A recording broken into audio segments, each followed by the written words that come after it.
తాడిపత్రి మాజీ ఎమ్మెల్యే కేతిరెడ్డి పెద్దారెడ్డికి హైకోర్టులో ఊరట లభించింది. తాడిపత్రి వెళ్లేందుకు కేతిరెడ్డికి హైకోర్టు అనుమతినిచ్చింది. సార్వత్రిక ఎన్నికల్లో చెలరేగిన అల్లర్ల కారణంగా ఆ రోజు నుంచి పోలీసులు అనుమతిని నిరాకరించారు. పోలీసులు తాడిపత్రిలోకి వెళ్లకుండా అడ్డుకుంటున్నారని కేతిరెడ్డి హైకోర్టులో పిటిషన్ వేయగా షరతులతో వెళ్లేందుకు పర్మిషన్ ఇచ్చింది. కేవలం 5 వాహనాల్లో మాత్రమే తాడిపత్రికి వెళ్లాలని తీర్పిచ్చింది. జిల్లా ఎస్పీని కలిసేందుకు తాడిపత్రికి సిద్ధమయ్యారు కేతిరెడ్డి పెద్దారెడ్డి.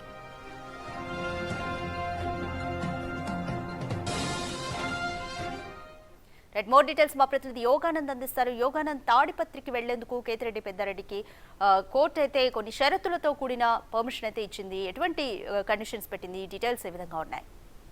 రాధిక, తాడిపత్రి మాజీ ఎమ్మెల్యే కేతిరెడ్డి పెద్దారెడ్డికి ఎట్టకేలకు తన సొంత ఇంటికి వెళ్లేందుకు హైకోర్టు షరతులతో కూడిన అనుమతి ఇచ్చింది.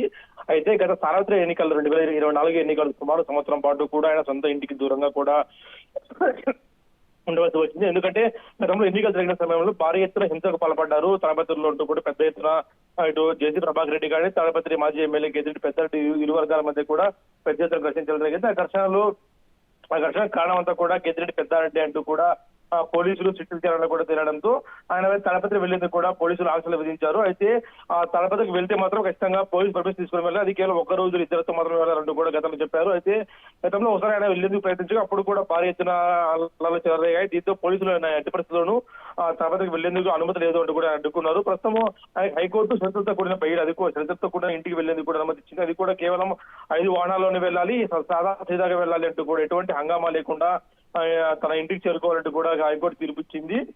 అదేవిధంగా పోలీసులు కూడా తగిన భద్రత కల్పించాలి కేతిరెడ్డికి ఇంటికి వెళ్లేందుకు అంటూ కూడా వారికి కూడా ఆదేశాలు జారీ చేయడంతో మన 2-3 రోజుల్లో ఆయన జిల్లా ఎస్పీని కలిసి ఆ అడ్రస్ చూపించి రక్షణ కోరి తాడిపత్రికి వెళ్లేందుకు కూడా ప్లాన్ చేసుకుంటున్నారు. ప్రస్తుతం అయితే పరిణామాలు కూడా పోలీసులు దగ్గర గమనిస్తున్నారు. Radhika, thanks for the update.